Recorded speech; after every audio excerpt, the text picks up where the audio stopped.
Hello, my dear friends. This is Prashant Mamani, and I welcome all of you in today's video lecture. आज का जो हमारा topic है वो है माल nutrition a curse on Indian economy. This is part of your general studies 3 और of course mall nutrition आपको पता ही होगा और अगर आपको नहीं पता है then I would like to tell you that it is not a problem of an individual child or a person, but it is a problem, it is a public health issue. The other thing regarding why I have आपको पता है malnutrition is a medical condition, right? But then as well I have given the name, the title is A Curse on Indian Economy.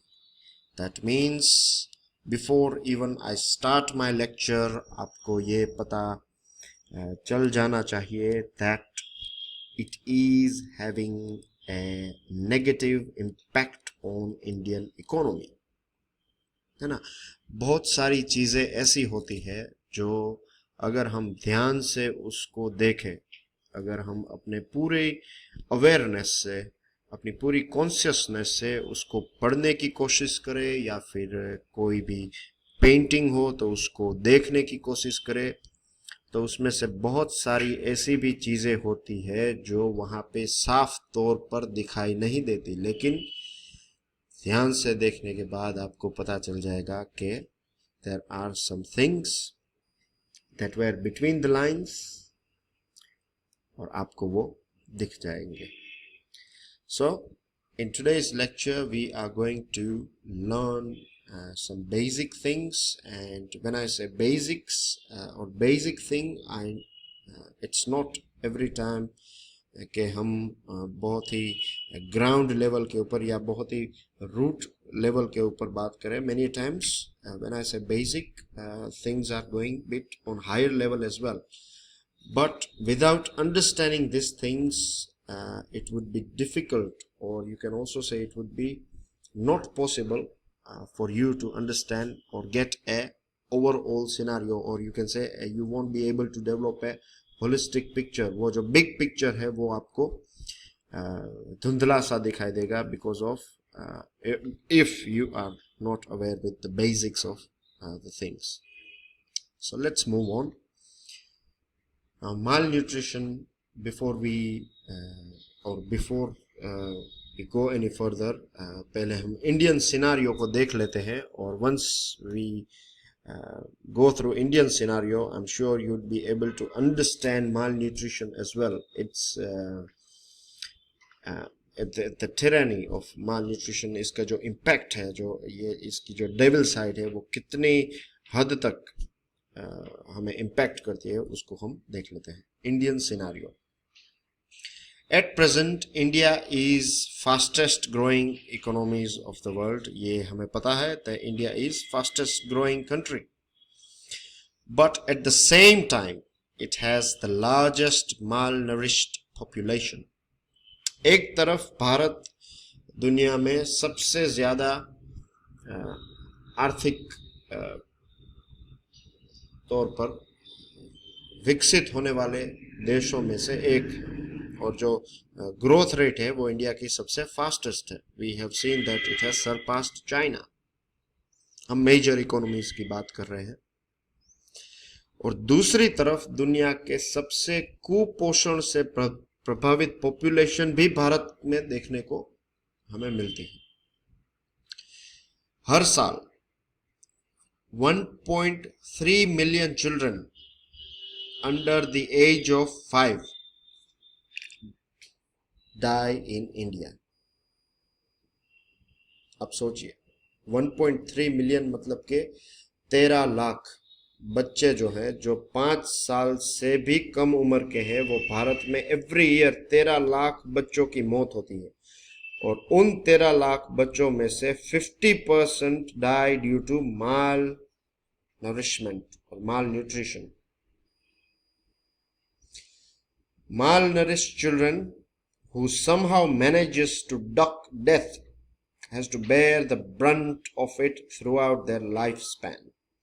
अगर कोई बच्चे जो माल nourishment से या माल nutrition से प्रभावित भी है, अगर वो कुछ भी करके अगर बच भी जाते हैं, फिर भी उनकी जो पूरी जिंदगी है उसके ऊपर एक गहरा घाव लग जाता है बिकॉज ऑफ माल नरिशमेंट। और ये होता क्यों है? Because intake of diet that is not rich in nutrition, जिसको हम बैलेंस्ड डाइट भी कहते हैं, it impacts their mental capabilities and physical growth. ये जो नॉन बैलेंस्ड डाइट है, जो डाइट होता है जो बैलेंस्ड नहीं होता, उसके हिसाब से न्यूट्रिशन में कमी आती है। माल न्यूट्रिशन का मतलब ही क्या है कि जिस चीज में न्यूट्रिशन नहीं है, जिस खुराक में, जिस फूड में, जिस मील में न्यूट्रिशन नहीं है, उसे हम बैलेंस्ड डाइट नहीं कहते। और माल नरिश्ड फूड खाने से अल्टीमेटली जो बच्चे होते हैं उनकी जो मेंटल कैपेबिलिटीज होती है और फिजिकल ग्रोथ होता है, उसके ऊपर इम्पैक्ट होता है। इंडियन सिनारियो में आगे ही nearly 45 million children in India are stunted, जिसको हम हिंदी में ठिंगने कहते हैं, राइट। 45 मिलियन का मतलब है 4.5 करोड़। 4.5 करोड़ जो बच्चे हैं भारत में वो ठिंगने हैं, they are stunted, and being stunted makes them less competitive both academically and professionally. वो स्कूल में भी अच्छा परफॉर्म नहीं कर पाते और जॉब में भी इतना अच्छा परफॉर्म नहीं करते। उसमें ऐसा नहीं है कि उनको काम नहीं करना है, उनका स्ट्रक्चर ही ऐसा हुआ है because of mall nourishment, because of mall nutrition. उनका फिजिकल और मेंटल ग्रोथ ही नहीं हो पाया, उनकी मेंटल कैपेबिलिटीज बढ़ नहीं पाई, तो वो नेचुरली है, he is not going to और she is not going to perform well in academics and in profession. और यहां तक भी आंकड़े सामने आ रहे हैं और रिसर्च की है और रिपोर्ट्स बताते हैं कि वो जो माल नरिश्ड चिल्ड्रन होते हैं वो 25% लेस कैपेबल होते हैं एक डिसेंट लाइवलीहुड को अचीव करने में। जब वो एक एज के बाद जब वो मार्केट में भी निकलते हैं फॉर गेटिंग जॉब और प्रोफेशन और anything, then they are already lagging behind the person who is healthy, and naturally that is going to impact their livelihood. Now you see here, malnourishment will cost India $46 billion by 2030. $46 billion is a huge amount, my friends. ये तो सिर्फ हमारा waste हो जाएगा. This much money will go waste because we are swimming against the current, and the current is malnutrition. malnutrition के ऊपर थोड़ी नजर डालते हैं. Malnourishment exacerbates problems, particularly in areas of health and development. यहाँ पे आपने देखा, this is the relation of a medical problem that has a huge impact on our economy. ये जो प्रॉब्लम्स होती है malnourishment, वो malnourishment हेल्थ प्रॉब्लम्स और डेवलपमेंट के जो इश्यूज है उसको एक्सासरबेट, इसका मतलब है कि वो मैनीफोल्ड, बहुत ज्यादा बढ़ा देता है, प्रॉब्लम्स को भयानक स्वरूप दे देता है. An unhealthy child becomes even more unhealthy and a poor country becomes even more poor. ये एक ऑलरेडी अनहेल्थी चाइल्ड को इतना अस्वास्थ्य बना देता है कि वो उसमें से कभी बाहर नहीं निकल सकता, और एक गरीब कंट्री को इतना गरीब बना देता है कि वो कभी भी गरीबी के जो कुचक्र है उसके बाहर कभी निकल ही नहीं सकता. It restrains talent growth to its full capacity. हम जब इकोनॉमिक्स भी पढ़ते हैं तो हमने देखा है कि without healthy children, right, which are going to be the future generation, right, you won't have a healthy human resources. और अगर आपके पास ह्यूमन रिसोर्सेस नहीं है, देन आज भारत के पास ये मेक इन इंडिया स्किल, ये मेक इन इंडिया है या कोई भी और दूसरे प्रोग्राम्स है, वो सक्सेस हो रहे हैं, उसके पीछे हमारा जो हेल्थी ह्यूमन रिसोर्स है वही उसके पीछे जिम्मेदार है, राइट. आज पॉपुलेशन हमारी ज्यादा है, लेकिन वो पॉपुलेशन यंग पॉपुलेशन है, वो काम कर सकती है, और उसी को हमें एक ना कि हमारी वीकनेस बल्कि हमें इसको एक अपॉर्चुनिटी के रूप में लेना है और इस अपॉर्चुनिटी को हमें अपनी स्ट्रेंथ में कन्वर्ट करना है. That's what make in India is all about. और ये मेडिकल जो पब्लिक हेल्थ इश्यू है, आप इसको इकोनॉमी से जोड़ सकते हैं, बहुत सारी चीज़ों से जोड़ सकते हैं. इस टॉपिक को आप जितना गहराई में समझेंगे उतना ही आपके पास अलग अलग रास्ते, बड़ा पिक्चर बनता ही जाएगा. आपके पास बहुत सारी चीज़ें, बहुत सारी चीज़ों के डोर्स आपके लिए खुलने लगेंगे. आपको पूरी इकोनॉमी ऊपर से बर्ड आई व्यू से दिखने लगेगी. So it restrains talent growth to its full capacity. It can be easily deduced that from now what we have learned so far, my dear friends, you can easily say that that malnourishment or malnutrition is not only a medical problem, it is also a problem for the whole economy. और यहाँ भी पाया गया reports और analysis के द्वारा ये भी पता चला है कि अगर कोई कंट्री माल नरिशमेंट को हटा देती है, माल न्यूट्रिशन को अपने देश में से निकाल देती है, just like polio, right? India has managed to get rid of polio. India is polio free now. So if we can be malnourishment free or malnutrition free, then we can add 2 to 3% to our GDP growth every year. सोचिए, at the moment अभी bi-monthly monetary policy वो review हुआ है RBI का, and it is saying that this quarter में GDP 7.1% से growth होगी. और ओवरऑल जब हम देखेंगे then we will find that it would be somewhere around 7.5, right? Let's assume that it would be 7.5. सोचिए अगर हमारे देश में माल नरिशमेंट नहीं होता तो you can add 2 or 3. You can say that India would grow. आप 3 ऐड कर दीजिए, it would be 10.5% का ग्रोथ होगा.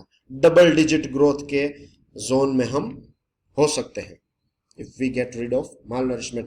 और अगर कभी भी आपको मेंस एग्जामिनेशन में कोई ऐसा क्वेश्चन मिले या फिर कभी आप ऐसा एनकाउंटर करें जिसमें इकोनॉमिक डेवलपमेंट की बात हो रही हो कि how India can become a super power और how India can from developing country it can move towards developed country, then you can add this point कि once we remove malnourishment then it will add 2 to 3% of हमारा जो growth rate है उसको boost मिलेगी.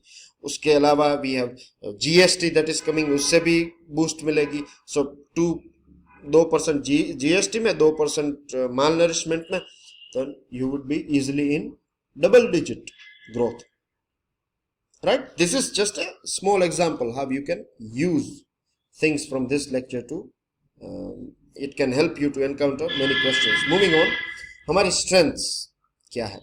देखिए, we have better knowledge about it now कि माल nourishment क्या होता है, माल न्यूट्रिशन क्या होता है.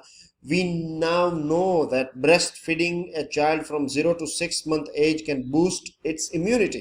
ये हमने एडवर्टीजमेंट में भी देखा, राइट? डीडी न्यूज पे बहुत सारी एडवर्टीजमेंट आती है to feed child whose age is 0 to 6 month with only mother's milk. Research has proven that breastfed children are better performers in schools. We have better tools and technology.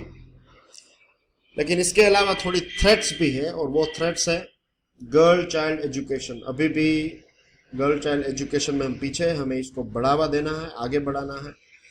Right age of marriage, particularly for girls, is crucial because early marriages can cause complications. ये हम जानते हैं.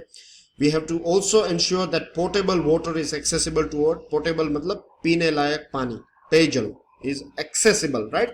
Not available. It should be accessible. The other thing is we have to expand our immunization program. अभी भी बहुत 15-20% area बाकी है. We have to expand that.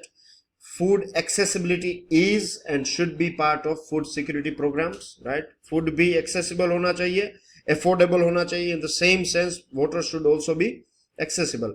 And good thing is that India is adding salt, iodine in salt, vitamin A rich food provide कर रहा है India. Pest control measures लिए जा रहे हैं.